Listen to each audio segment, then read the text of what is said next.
لولا أن هدانا الله أشهد أن لا إله إلا الله وحده لا شريك له وأشهد أن محمدا عبده ورسوله الذي لا نبي بعده اللهم صل وسلم وبارك على سيدنا محمد بن عبد الله وعلى آله ومن تبعه ومن والاه لا حول ولا قوة إلا بالله أما بعد فيا أيها المسلمون أوصيكم ونفسي بتقوى الله فقد فاز المتقون قال الله تعالى في القرآن العظيم وهو أصدق القائلين أعوذ بالله من الشيطان الرجيم بسم الله الرحمن الرحيم يا أيها الذين آمنوا اتقوا الله حق تقاته ولا تموتن إلا وأنتم مسلمون وقال الله تعالى في كتابه الكريم أعوذ بالله من الشيطان الرجيم بسم الله الرحمن الرحيم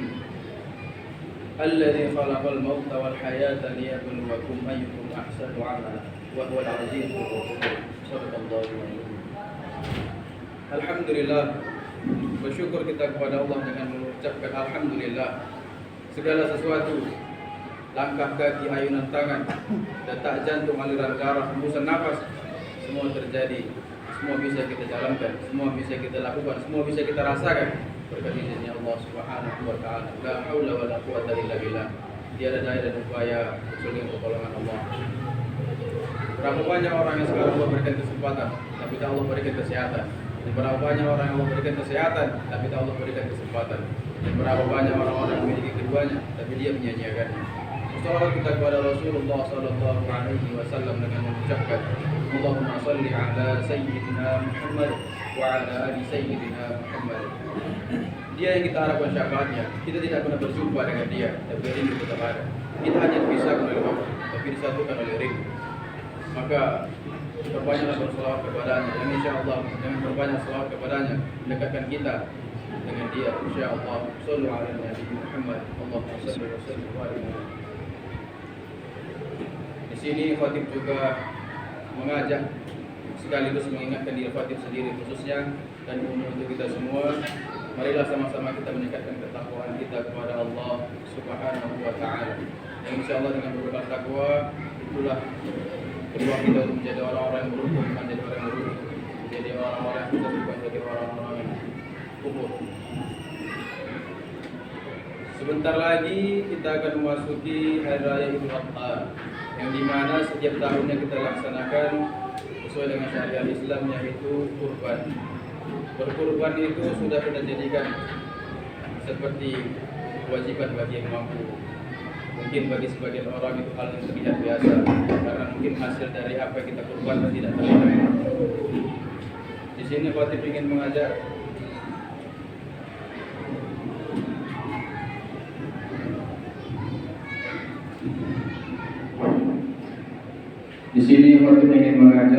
untuk sama-sama mengambil hikmah dari semua kejadian yang ada ketika kurban di kisah Nabi Ibrahim alaihissalam.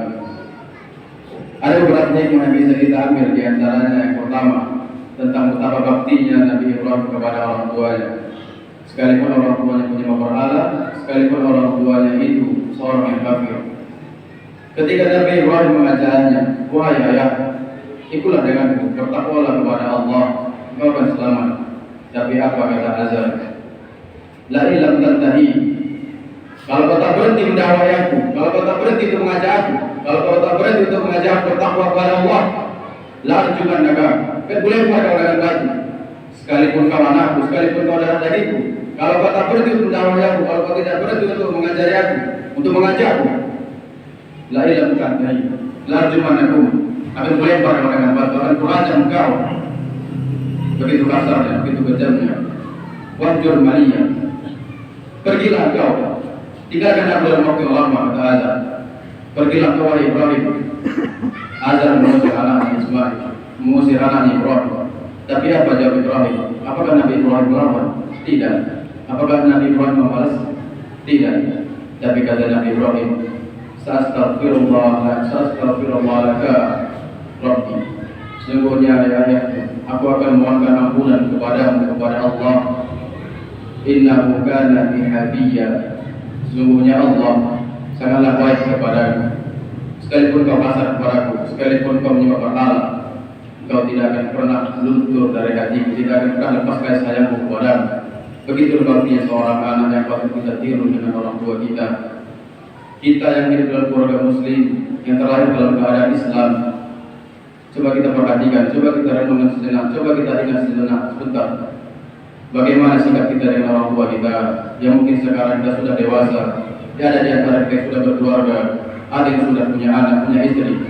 Apakah kita sebagai laki-laki masih mendahulukan istri kita dibanding orang tua kita? Apakah kita ketika ingin memberi sesuatu kepada orang tua kita, kita harus bertanya lagi dengan istri kita, bolehkah aku memberikan ini kepada ibu? Sungguh itu perasaan seorang laki-laki yang tidak mengerti pengorbanan seorang ibu. Dalam kisah Nabi Ibrahim ini kita juga bisa mengambil iktibar bahwasanya sekalipun orang tua kita bukan Islam, walaupun orang tua kita kafir, walaupun mereka menyembah berhala, tak pantas untuk kita, tak patut untuk kita kalau kita berkata kasar, apalagi kita sampai membentaknya, apalagi sampai membencinya. Kemudian hikmah kedua dari kisah kurban yang terjadi pada kisah Nabi Ibrahim alaihissalam. Coba kita pikirkan sejenak, wahai saudara-saudaraku, wahai ibu. Di sini saya bukan bermaksud untuk mengajari, bukan juga bermaksud untuk menggurui, hanya sekedar mengingatkan sekaligus muhasabah diri. Ketika ada musim batu akik, musim batu cincin, lihatlah betapa antusiasnya kita ketika membeli batu, mencari batu yang begitu cantik warnanya, yang begitu mantap garamnya, yang begitu bagus warnanya, indah dilihat, percaya diri ketika dipakai. Lihatlah juga ketika masuk hari raya Idul Fitri, apa yang kita lakukan? Kita sibuk dengan sesuatu tidak ada manfaat untuk akhirat kita. Apa contohnya? Kita memperbaharui segala yang ada di zahir kita, tapi kita tidak memperbaharui batin kita. Kata Abu Umar, bersihkanlah hatimu sebagaimana kau bersihkan wajahmu. Kita sibuk beli baju raya, kita sibuk beli celana, sibuk mengecat rumah, tapi ketika masuk hari Adha, masuk padanya masa kurban, apa yang kita lakukan? Untuk mengeluarkan yang setahun itu pun berat, tapi untuk mengeluarkan yang setiap hari kebutuhan kita mungkin lebih besar daripada apa yang kita kurbankan, bisa kita lakukan, bisa kita laksanakan. Coba lalaikan saudaraku, wahai guru-guruku, bagaimana hati kita, bagaimana kondisi hati kita sekarang. Untuk akhirat kita tidak peduli. Tapi untuk akhirat kita begitu kita kejar luar biasa. Manusia ini sifatnya kalau tidak ada sibuk mencari, tapi kalau sudah ada sibuk menghabisi sampai lupa kepada si pemberi. Padahal kita ini hanya tukang makan, bukan pemberi makan. Kita ini hanya mencari, bukan pemberi. Maka usaha tanpa doa sombong namanya, dan doa tanpa usaha itu juga sombong namanya. Kemudian hikmah yang bisa kita ambil dari sini adalah renungan untuk kita semua yang insya Allah di masyarakat sekitar sini kalau tidak terjadi seperti ini. Sering kejadian kita lihat bahwasannya di daerah-daerah sekitaran masjid ada masyarakat yang mohon maaf sebelumnya dia enggan untuk berkorban, padahal dia mampu. Tapi ketika saatnya pembagian kurban, pembagian kupon jatah kurban, dia tidak kebagian, maka dia mendatangi panitia dengan marah-marahnya, yang kesal-kesalnya. Kenapa aku tidak diberi kurban? Kenapa aku tidak dapat? Padahal aku orang sini, padahal masyarakat sini. Kenapa aku tidak diberikan? Tinggallah Tuhan. Sesuatu yang menjadi milikmu tidak akan pernah melewatkanmu, dan sesuatu yang melewatkanmu bukanlah milikmu. Dan kemudian kita lakukan masyarakat kita juga. Sekarang kita sedang menjalankan puasa. Cobalah kita pikirkan, wahai Tuhan, berapa banyak orang-orang yang ketika sholat di masjid barusan dia menghadap Allah, dia puji Rabbnya, tapi dia hina ciptaannya. Di masjid kita menyembah Allah, baru keluar kita masjid kita ceritakan saudara kita gibahi dia. Kita puasa, kita menahan diri kita tidak makan, tidak minum, tapi secara batiniah kita memakan bangkai saudara kita sendiri. Kita menggibahinya, kata belum dan menggibah. Kata Rasulullah kepada sahabat menjawab, qala Allah wa rasuluhu a'lam. Sesungguhnya Allah dan Rasulullah lebih mengetahuinya. Qalu dzikruka akhaka bima ya'lam. Ghibah itu adalah sesuatu yang kau sebut tentang hubungan saudaramu yang ketika saudaramu tahu dia tidak menyukai itu. Kata Sayyidina Ali bin Abi Thalib radhiyallahu anhu, Janganlah kau mengucapkan perkataan yang perkataan itu kau tidak suka mendengarnya apabila diucapkan kepada. Maka marilah kita muhasabah diri, wahai orang-orang tuaku. Berapa banyak kerugian kita, berapa banyak kita selama ini menceritakan keburukan orang yang sejatinya kita lebih buruk daripada mereka. Ketika kita menceritakan aib orang lain di depan saudara kita, maka sejatinya kita sedang menunjukkan keburukan kita. Kita ini buruk, mau kita memburuk-burukkan saudara kita. Kita ini jelek, mau kita menjelek-jelekkan saudara kita.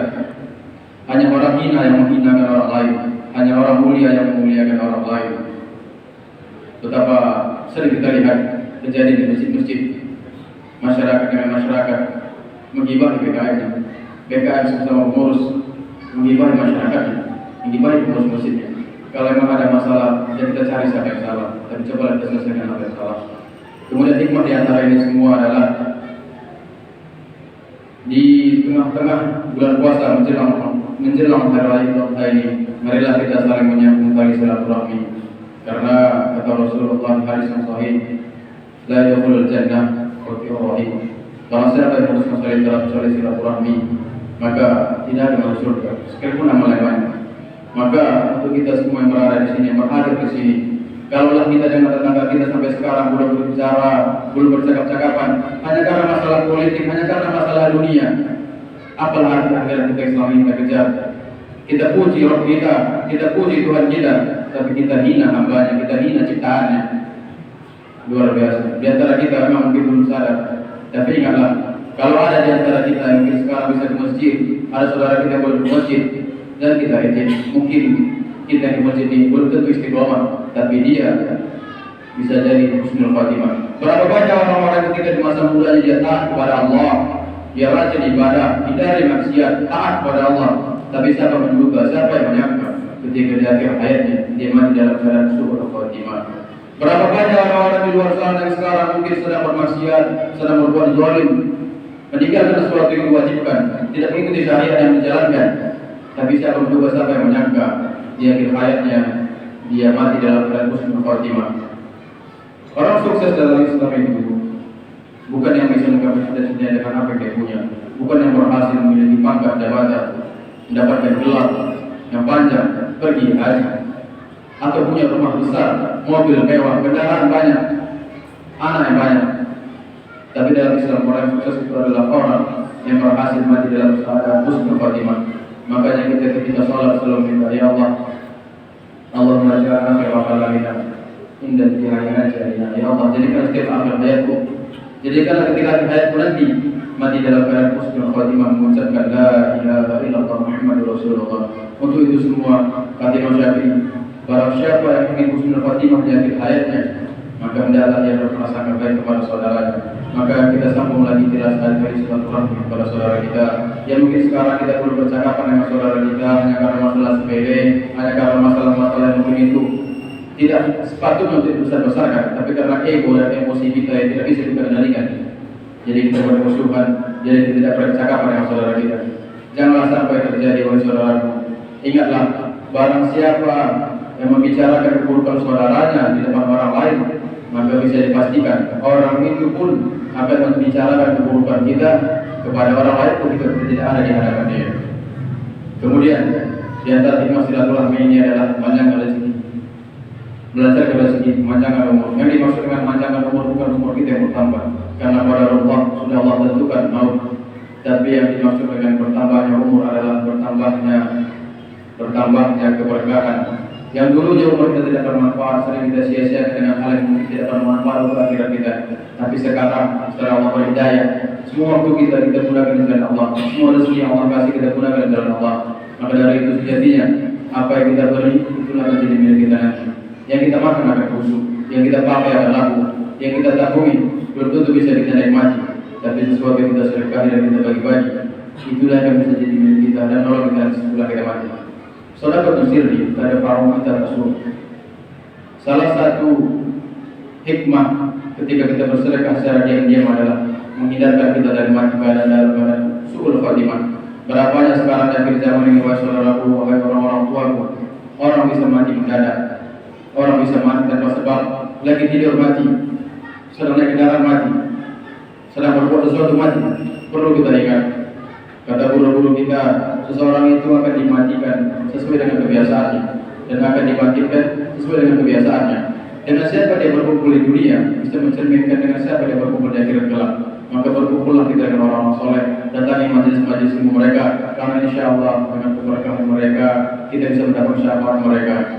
Kalau kita mengadakan amal kita tidak ada apa-apanya dengan orang terdahulu, mungkin saja pun diri kita masih bolong-bolong menerima waktu, mungkin saja pun kita tidak khusyuk dalam sholat kita. Yang katanya sholat bisa mencegah perbuatan keji dan mungkar, tapi kenapa ketika dia sholat dia tidak berubah, tetap keji dan mungkar, tetap dipandang jahat, tidak tetap dipandang buruk oleh orang lain? Mungkin saja dia sholat, tapi ada rukun yang salah, mungkin saja udhurnya belum betul, mungkin saja cara dia menunaikan sunnah-sunnahnya belum sesuai dengan syariat. Banyak yang antara kita sholat-sholat kita yang makruh, maka dari itu khatib tidak punya basic atau tidak punya keahlian dalam bidang itu. Yang insya Allah khatib ingin mengajak sama-sama kita mendatangi majelis ilmu. Janganlah kita berdiam diri. Ingatlah, agar tak menunggu kita siap, tapi kita harus siap-siap untuk menemui dia.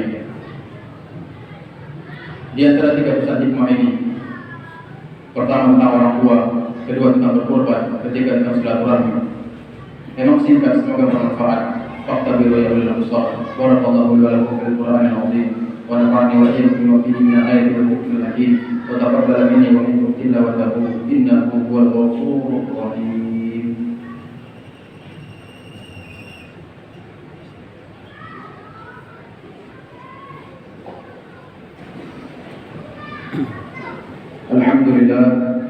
Alhamdulillah wa kafa wassalatu wassalamu ala habibil mustafa wa ala alihi ahli sidqi wal wafa. Allahumma shalli wa sallim wa barik ala sayyidina Muhammad bin Abdullah wa ala alihi wa man tabi'ahu wa mawala. La hawla wa la quwwata illa billah. Amma ba'd, fa ya ayyuhal muslimun, usikum wa nafsi bi taqwallah wa qad faza al-muttaqun. Qala Allah ta'ala fil Qur'anil azim: أعوذ بالله من الشيطان الرجيم. بسم الله الرحمن الرحيم. يا أيها الذين آمنوا اتقوا الله حق تقاته ولا تموتن إلا وأنتم مسلمون. قال الله تعالى في كتابه الكريم: أعوذ بالله من الشيطان الرجيم. بسم الله الرحمن الرحيم. والعصر إن الإنسان لفي خسر إلا الذين آمنوا وعملوا الصالحات وتواصوا بالحق وتواصوا بالصبر. إن الله وملائكته يصلون على النبي يا أيها الذين آمنوا صلوا عليه وسلموا تسليما.